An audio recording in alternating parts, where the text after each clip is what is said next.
The introductory meeting is a short conversation with the management or possibly a designated of management.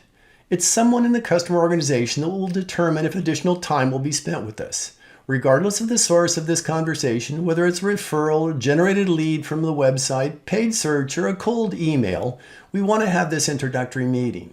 The single objective of this meeting is to verify that both companies wish to invest a little more time exploring whether or not we will potentially do business.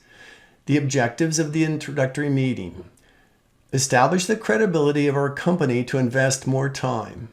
Second, this is the only opportunity we'll have to brag about our company to establish credibility. Third, it can be awards, our high-profile customers, our high-profile VC, the credentials or pedigree of our technical team or founders. We emphasize the one or two things we want every prospect to know and remember about our company. We want to understand the problem that they're trying to solve at a high level and determine if there's a potential match between what they're looking for and what we deliver. We want to establish how we will communicate and do business and begin to develop the trust in the relationship that we will not want to waste their time and we understand what they're trying to do. If yes, we set the next meeting, which is the discovery meeting. The agenda for the ideal introductory meeting. Each person gives a brief introduction, including their title, their role, and expectations for the meeting. Example: thank you for taking the time to talk with me today. I'm b.Eastman and the Managing Director, and I'm responsible for. After the introductions, we make the following suggestion.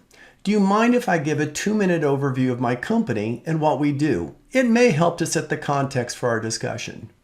We deliver a 1-minute overview of the company that hits on these topics: the company's story, what we do, for whom, and why they care, with a list of reference accounts that would matter to this company. To repeat the point, this is our one opportunity to brag about our company. So have our lead points ready to go and deliver them with every introductory call. To keep me from repeating something you already know, are you familiar with my company and what we do?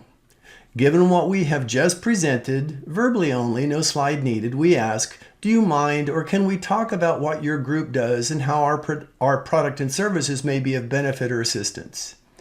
We're asking around the question of what problem you have and what we may be able to solve. We both ask questions and clarify any topics that help us both to decide if it's worth pursuing. If the answer is yes, we may choose, and I suggest we do, outline how other companies have engaged with us and roughly how long it's taken. Our next step is a discovery meeting where we involve more of the teams and determine if it makes sense to do an in-depth evaluation of the product or service.